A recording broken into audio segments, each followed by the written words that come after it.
कहते हैं अब लड़कियां अपनी प्रतिभा और जज्बे से समाज की संकीर्ण मानसिकता की जंजीरों को तोड़ रही हैं। इस कथन को चरितार्थ कर रही है भागलपुर की प्रियंका। भागलपुर की मिर्जानहाट निवासी प्रियंका स्कूल वैन चलाकर अपने बच्चियों को पढ़ा रही है, साथ ही साथ खुद भी पढ़ाई कर रही है। गोड्डा के अंबा निवासी प्रियंका की शादी मिर्जानहाट के किशोर शाह से 2012 में हुई थी। प्रियंका की 2 बेटी है।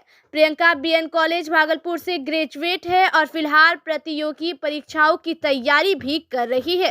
पहले सुबह हम प्रियंका के घर पहुंचे, यहां हमने उसे पढ़ाई करते पाया। इसके बाद वो अपनी दोनों बच्चियों के लिए खाना बनाई, फिर उसे तैयार कर स्कूल भेजा। उसके बाद खुद तैयार होकर स्कूल वैन में बैठी और बच्चों को लेकर स्कूल पहुंची। प्रियंका के पति कई वर्षों से ये स्कूल वैन चला रहे हैं। विगत 4 महीनों से प्रियंका अब उसका इस काम में साथ दे रही है। प्रियंका ने आपदा को अवसर में बदला और कोरोना काल में लगे लॉकडाउन के दौरान गाड़ी चलाना सीखी। उसके बाद दोनों मिलकर कमाने लगे। प्रियंका ने बताया कि इसके लिए घर वाले भी साथ दे रहे। 2017 में ग्रेजुएशन पूरा किया, फिर डिफेंस और रेलवे की तैयारी भी कर रहे हैं। सब काम हो जाता है, सुबह जगकर बच्चों को तैयार कर खुद फिर तैयार होकर स्कूल जाते हैं। बच्चे समय में पढ़ाई भी करते हैं। वाकई प्रियंका की मेहनत, उसकी सोच, उसका जज्बा काबिले तारीफ है। निश्चित रूप से समाज के लिए एक मिसाल कायम कर रही है। हो जाता है, सुबह घर का काम करके फिर अपने काम के लिए निकलते हैं। उसके बाद फिर स्कूल ज़्यादा देर ड्यूटी तो रहता नहीं, 1 घंटा ड्यूटी रहता है सुबह, 1.5 घंटा दोपहर का, तो उसमें मैनेज हो जाता है। घर बाहर करने के बाद फिर घर का ड्यूटी हो जाता है। बच्चे लोग को स्कूल भेज देते हैं, उसके बाद फिर हम अपना स्कूल निकल जाते हैं। उसके बाद फिर आने के बाद घर का काम, फिर उसके बाद स्कूल जाते हैं। उसके बाद बच्चा लोग घर आ जाता है। उसके बाद शाम में अपना घर का काम हो जाता है। गाड़ी चला लेती है अच्छे से? हाँ, पहले दिक्कत हुआ था, शुरू में तो हर काम में सबको दिक्कत होता है, लेकिन अब कैसे गाड़ी चलाना सीखे? मेरे हस्बैंड सिखाए। लॉकडाउन में जब देखे कुछ नहीं हो रहा है तो सोचे कि घर में है ही गाड़ी, रखा हुआ था गाड़ी, क्योंकि ड्राइवर को रखने के बाद ड्राइवर है कि अपने हिसाब से काम करता है, तो हम गाड़ी रख दिए थे। तो हम देखे कि जब है ही मेरे घर में सुविधा तो हम ही क्यों न चलाएं।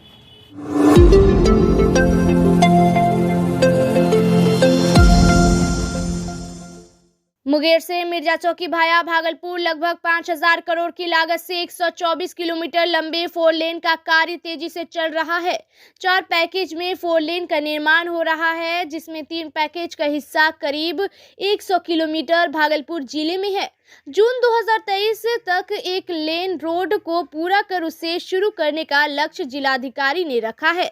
उन्होंने बताया कि जमीन अधिग्रहण की समस्या लगभग समाप्त हो चुकी है। 500 करोड़ की राशि मुहैया कराई गई थी। जो बचे हैं वो अब मृत पंचायती या टाइटल सूट का मामला है। एनटीपीसी से फ्लाई एश मिलने की समस्या आ रही थी, बैठक कर इसको क्लियर किया गया है। अब फ्लाई एश मिलने लगा है। इस साल के अंत तक तीनों पैकेज के अधिकतम हिस्से में काम पूरा हो जाएगा। जून तक लक्ष्य है कि सबौर से कहलगांव तक 1 लेन रोड बन जाए। आपको बता दें कि मुंगेर से मिर्जा चौकी 4 लेन का निर्माण कार्य 1.5 साल पहले शुरू हुआ था। पथ परिवहन मंत्रालय ने इसके लिए लगभग 5,000 करोड़ राशि मुहैया कराई थी। 2024 में इसे पूरी तरह से तैयार करने का लक्ष्य रखा गया है। 4 पैकेज कब तहत चल रहे काम में 1 पैकेज मुंगेर अब सुल्तानगंज, दूसरा सुल्तानगंज भागलपुर, तीसरा भागलपुर से रसलपुर व चौथा रसलपुर से मिर्जा चौकी तक है। 2 कंपनियों मोंटे कार्लो व एप्को मगध एक्सप्रेसवे इसका निर्माण कर रही है। 3 पैकेज में लगभग 100 किलोमीटर सड़क बननी है। और आप लोग जैसा जान रहे हैं कि इसमें ज़मीन हम लोगों ने लास्ट ईयर ही उपलब्ध करा दिया था। मिशन मोड में काम करा करके सारे ज़िले के पदाधिकारियों को लगा करके हम लोगों ने कराया था। 500 करोड़ से ज़्यादा का भुगतान है। अब जो भी भुगतान बचा हुआ है वो मैक्सिमम विवादित है, या तो टाइटल सूट है या आपस में समझौता नहीं हुआ है, मृत पंचायती का कुछ मामला है, तो वो डीएलओ एक एक करके सुनवाई करके आदेश पारित कर रहे हैं। काम तेज़ गति से चल रहा है। जहाँ छोटी मोटी समस्या आ रही है उसका निराकरण भी कर रहे हैं। और इसके अतिरिक्त एनटीपीसी से जो फ्लाई ऐश मिलना था उसमें समस्या आ रही थी, तो जो उसमें हम लोगों ने मीटिंग भी किया था एनटीपीसी में, जिसमें कि ईडी भी जो है एनटीपीसी के उपस्थित थे। तो उन्होंने एश्योर किया है पत्र के माध्यम से कि आगे आने वाले दिनों में फ्लाई ऐश की कोई कमी होने नहीं दी जाएगी और फ्लाई ऐश अभी सुचारू रूप से मिलने भी लगा है। तो हम लोग उम्मीद कर रहे हैं कि इस साल के अंत तक जो ये तीनों पैकेज के मैक्सिमम पोर्शन में, मैक्सिमम स्ट्रेच में जो है ये रोड बन जाएगा।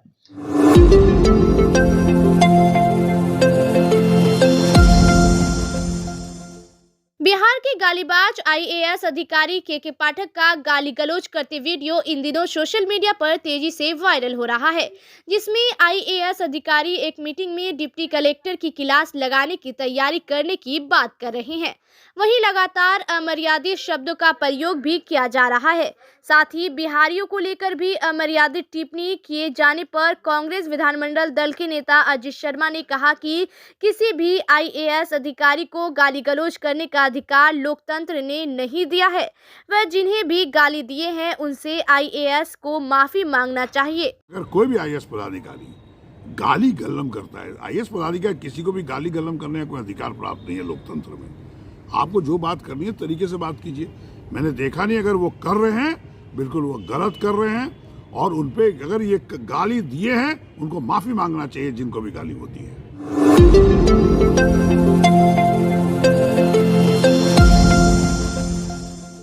मजबूरी ऐसी कि परिवार का भरण पोषण करना है और चाहत ऐसी कि पर्यावरण का संरक्षण और संवर्धन करना है। मन में ऐसी भावना लेकर उत्तर प्रदेश की सीतापुर निवासी वीरू देश के अलग अलग हिस्सों में घूमकर वास्तु शास्त्र के हिसाब से लाभदायक पौधा बेचते हैं। साथ ही लोगों को इससे होने वाले फायदे के विषय में भी बताते हैं। वीरू इन दिनों भागलपुर में है और हाथ में ट्रे के सहारे पौधे रखकर घूम घूम कर इसे बेच रहा है। इस दौरान वीरू ने बताया कि वह शहर शहर घूम घूम कर इंडोर प्लांट बेचता है और लोगों को पर्यावरण के प्रति जागरूक करते हुए अपने पूरे परिवार का भरण पोषण भी करता है। नाम वीरू। कहाँ के रहने वाले हैं? जिला सीतापुर। इस तरह से पौधा क्यों बेच रहे हैं? ये सर ये वास्तु शास्त्र के लिए घर में शुभ माना जाता है, अच्छा होता है इसका। पर्यावरण के दृष्टि पर्यावरण के लिए अच्छा चीज होता है, खुशहाली हर चीज आती है इसमें। कहाँ से? ये थाईलैंड का प्लांट होता है। और आप कहाँ के? हम जिला सीतापुर। कहाँ कहाँ पौधा बेचे हैं अभी तक? हम तो हर क्षेत्र में लगा के राजस्थान, पंजाब, हिमाचल, जम्मू कश्मीर हर कहीं जाते रहते हैं। घर क्या सर, जब काम यही हमारा 10-12 साल से, तो हमें कौन सा दिक्कत है, रोज करना यही काम है। सही हो पाती है? हाँ तो कमाई तो सर होता है थोड़ा घना, ये कि 200-400 रुपये बच जाता है।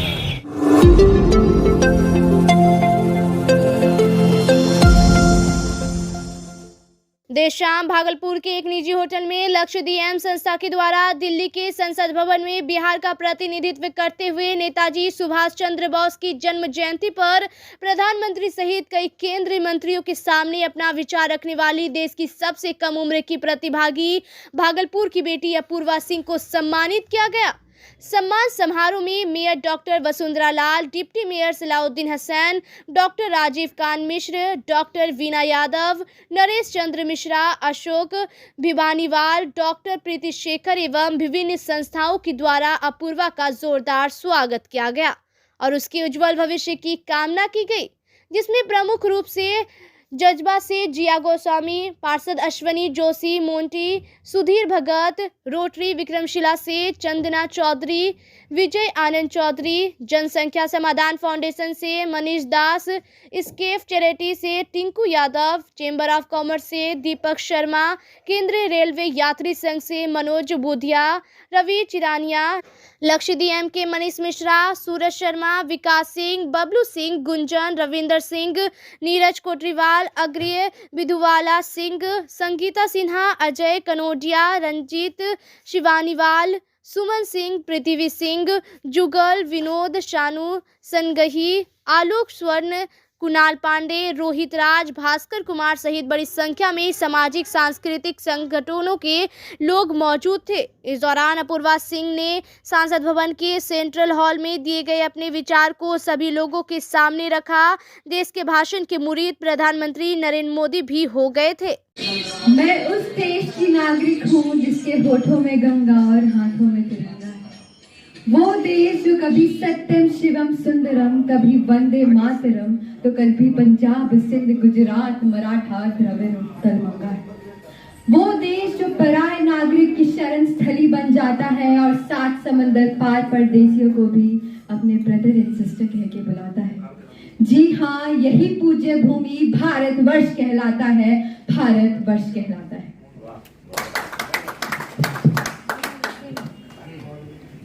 गीता में भगवान श्री कृष्ण ने कहा है, सम दुख सुखम धीरम सा अमृत तत्वाय कल्पते, अर्थात सुख दुख आराम और चुनौतियों के बीच भी जो अटल अडिग और सम रहता है वही अमृत को प्राप्त करता है, अमृत को प्राप्त करता है। ऐसे ही अमृत को प्राप्त करने वाले महानायक और वीर योद्धा का नाम है सुभाष चंद्र बोस। अमृतकाल के इस युग में सुभाष चंद्र बोस की जीवनी हम सभी का अमृत प्राप्त करने में प्रेरणा स्रोत है। ये हम सभी का सौभाग्य है कि आजाद भारत के 75 साल हम इस अमृत काल के रूप में मना रहे हैं। नेताजी कहा करते थे कि भारत की आजादी की लड़ाई सिर्फ ब्रिटिश साम्राज्यवाद के विरुद्ध नहीं बल्कि वैश्विक साम्राज्यवाद के भी विरुद्ध। धीरे धीरे ये बात उनकी सही सिद्ध हुई। जैसे ही हमारा देश आजाद हुआ वैसे ही दूसरे देशों में भी स्वतंत्रता की आवाजें बुलंद हुई और बहुत ही कम समय में साम्राज्यवाद का तारा भी सिमट गया। भारत की आजादी के लिए तुम मुझे खून दो, मैं तुम्हें आजादी दूंगा, जैसे नारों से देश के लाखों क्रांतिकारियों के दिलों की धड़कन बने नेताजी सुभाष चंद्र बोस। उन्होंने अपने माता पिता के सपने को पूरा करने के लिए 1920 ईस्वी में सिविल सेवा परीक्षा पास की, परंतु भारत में चल रहे अनेक आंदोलनों के कारण उन्होंने 1921 ईस्वी में अपने पद से इस्तीफा दिया और भारत वापस आ गए। सन 1943 ईस्वी में उन्होंने आजाद हिंद फौज की स्थापना की और उन्होंने कहा था कि हमारी यात्रा चाहे कितनी भी कष्टदायक हो, हमारी राह चाहे कितनी भी भयानक और पथरीली क्यों ना हो, फिर भी हमें आगे बढ़ना है। सफलता का दिन दूर हो सकता है किंतु उसका आना अनिवार्य है, उसका आना अनिवार्य है।